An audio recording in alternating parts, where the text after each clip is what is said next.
Bom dia, amados irmãos, que a graça e a paz de nosso Senhor Jesus Cristo esteja sobre a vida de todos nós nesta manhã. Manhã esta maravilhosa, manhã a qual nós nos colocamos na presença do Senhor para louvá-lo, para adorá-lo em espírito e em verdade.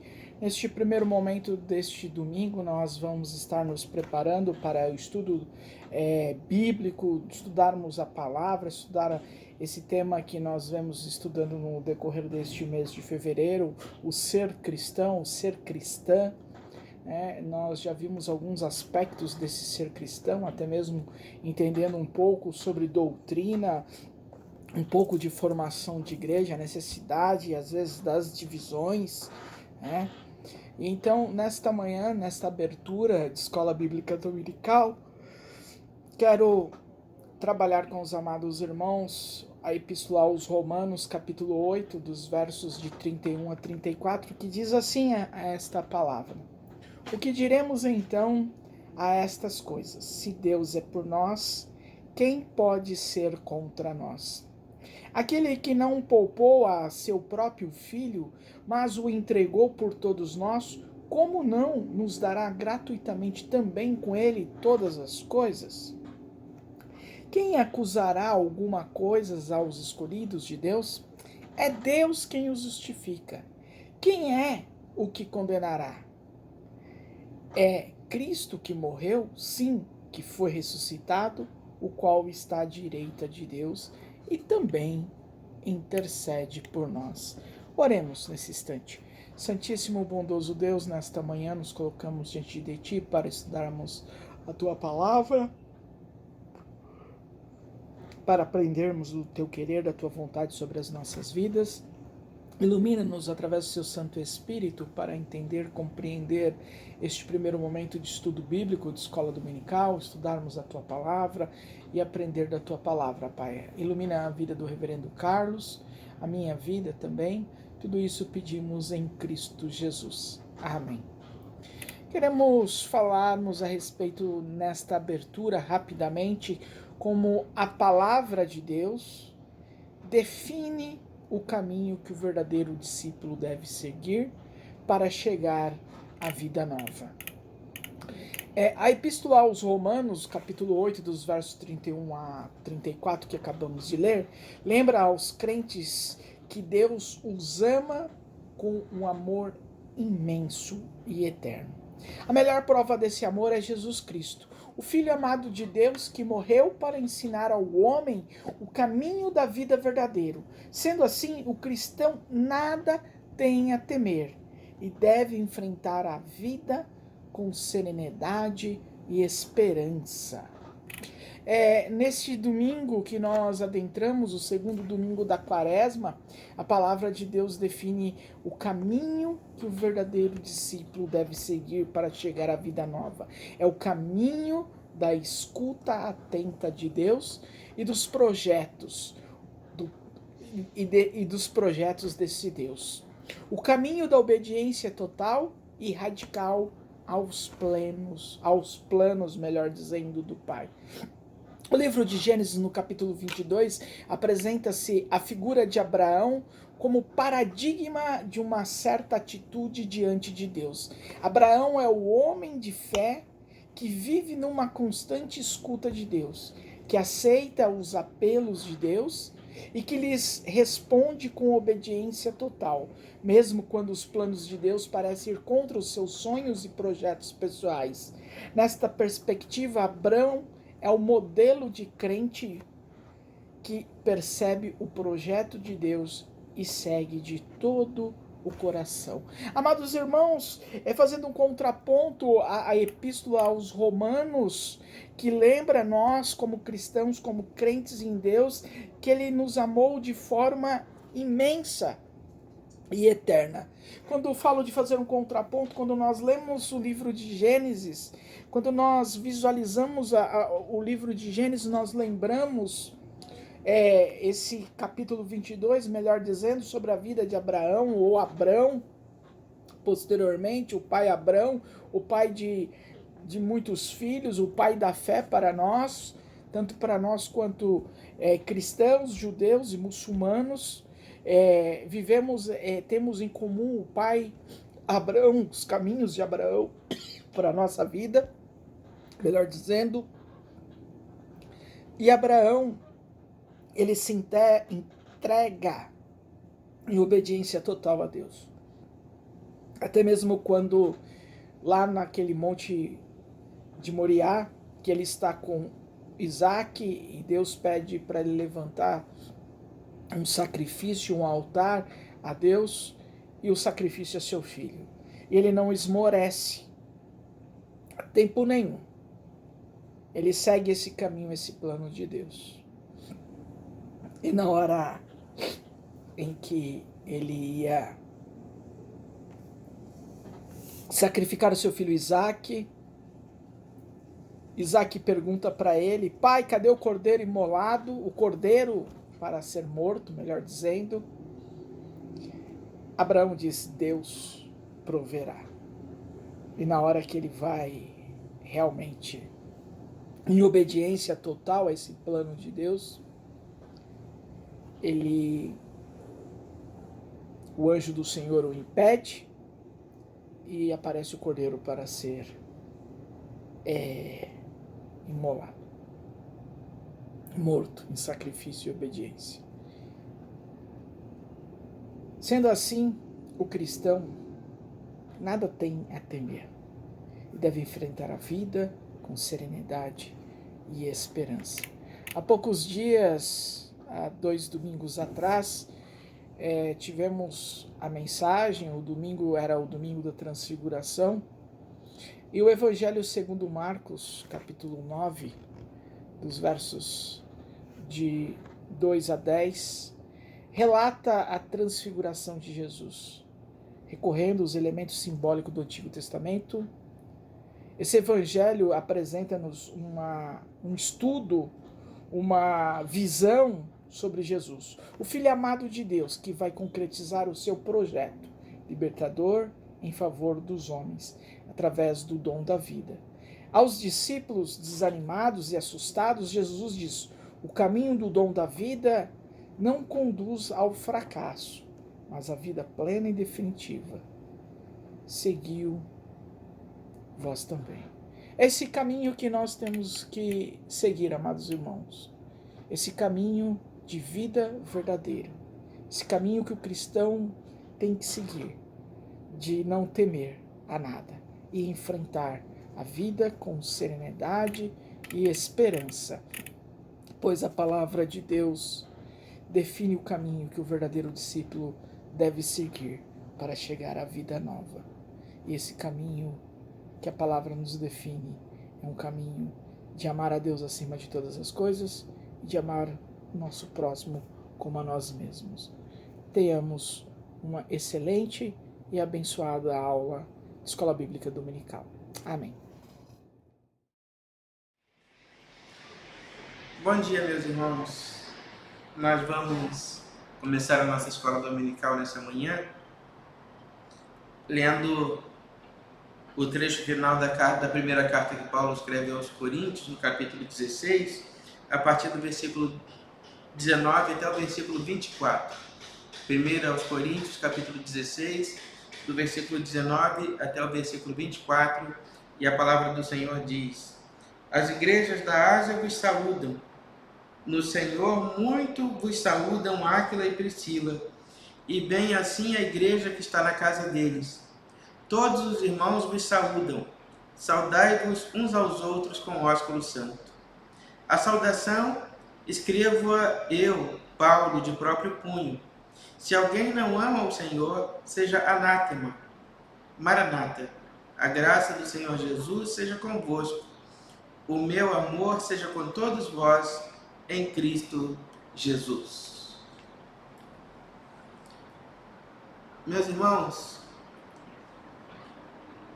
o texto bíblico, essa saudação final da carta aos Coríntios, faz referência a um casal muito importante para a igreja nascente, a igreja do Novo Testamento, e um casal que abrigou a igreja na sua casa, chamados Áquila e Priscila.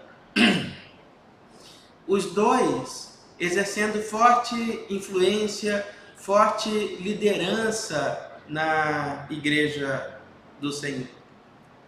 De maneira que Priscila, juntamente com Lídia e com outras mulheres, exerceram atividades de liderança na igreja do Senhor.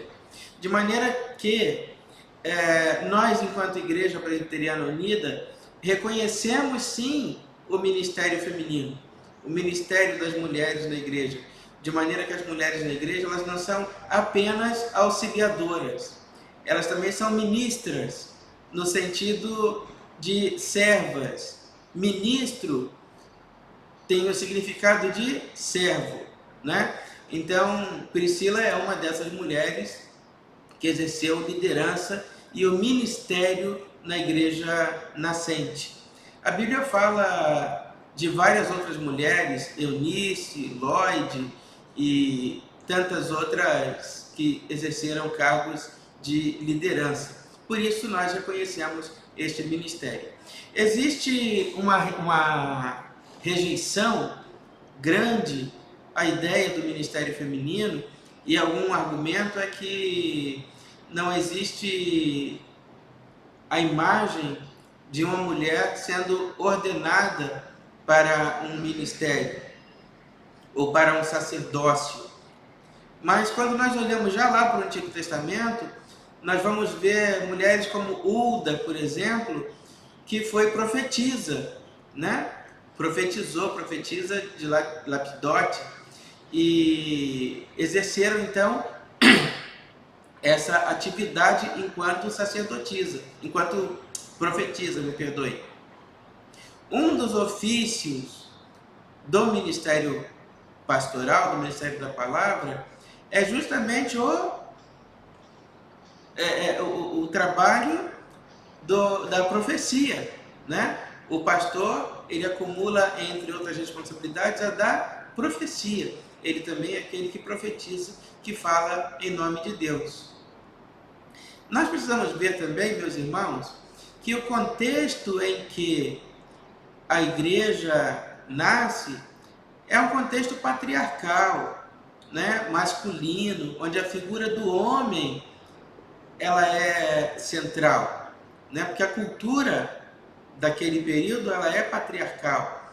Então é muito difícil encontrar ali, né, o reconhecimento para o ministério das mulheres, apesar de que elas terem sido grandes evangelistas, né, divulgadoras do evangelho. Vai ser difícil encontrar, porque é esse o contexto. Mas quando eu encontro alguém que argumenta, por exemplo, né, o não haver o ministério, a figura da mulher profetisa, sacerdotisa na Bíblia, né, eu me lembro de que a Bíblia nos instrui que o ministério, ele na vida do ser humano, ele se dá por um chamado divino, por um chamado espiritual, né? Uma vocação, um chamado do Espírito Santo de Deus, que o Espírito Santo de Deus é aquele que chama quem ele quer para exercer o ministério em seu nome, seja lá qual for o ministério. De maneira que eu paro e fico a pensar nesses momentos, e onde está a liberdade do Espírito Santo de chamar quem ele quer, inclusive de chamar uma mulher? Por que o Espírito Santo não chamaria uma mulher para exercer o ministério, né? Por que ele não chamaria uma mulher para o exercício do ministério, né? Isso é uma coisa para que nós possamos pensar. Então, se nós reconhecemos, não é que nós damos liberdade, nós reconhecemos a liberdade que o Espírito Santo tem de exercer o chamado, de chamar quem ele quer, na hora que ele quer e para o ofício que ele quer, nós precisamos reconhecer a sua competência para chamar inclusive mulheres. Ele é poderoso para chamar inclusive mulheres para o exercício do ministério. E, sobretudo, meus irmãos, a igreja é do Senhor. E nós temos visto que Deus tem usado poderosamente muitas mulheres no governo da igreja, na pregação do evangelho, no anúncio da boa notícia da salvação em Jesus.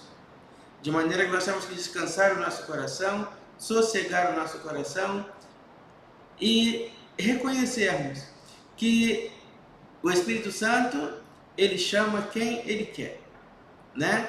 E ele chama e capacita homens e mulheres.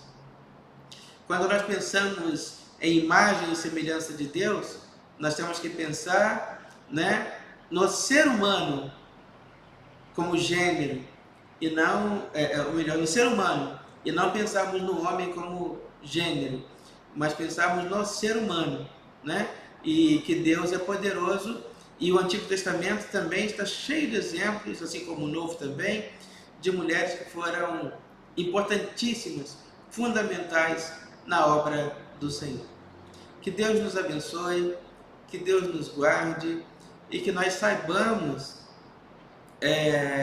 reconhecer que o Espírito Santo, ele tem liberdade e autoridade para chamar quem ele desejar para exercer o santo ministério na obra do Senhor. Que Deus nos abençoe e que Deus nos guarde nessa hora.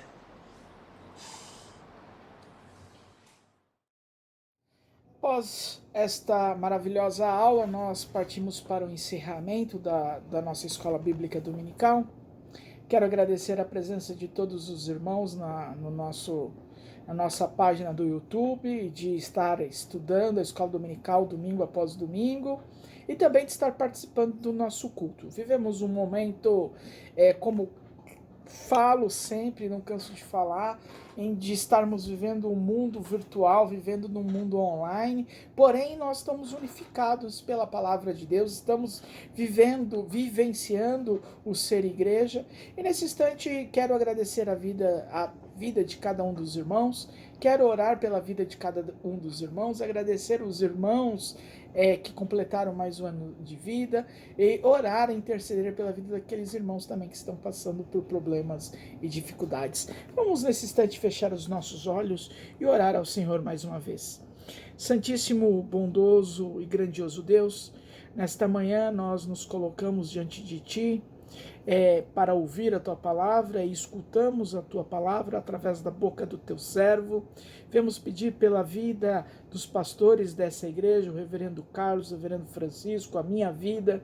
Pedimos pela vida do conselho desta igreja, pelos presbíteros desta igreja, pelos diáconos desta igreja, pelas diaconisas, pelas presbíteras, ó Pai, por todos os departamentos, principalmente o departamento também nós pedimos do Ministério de Louvor desta igreja, o Ricardo, a Mitico, a Josi, o Demétrios, Lucas, Franz, Renata, Pai, enfim, todos aqueles irmãos que fazem parte, Pai, como a Amélia, todos esses irmãos que fazem parte, Pai, desse ministério, Pai. Que o Senhor possa estar abençoando os nossos coralistas, esse coral que por hora tem desempenhado vagarosamente o seu trabalho por questões que nós sabemos de praticidade, de mexer, facilidade de mexer com tecnologia, mas o Senhor tem suprido, Pai.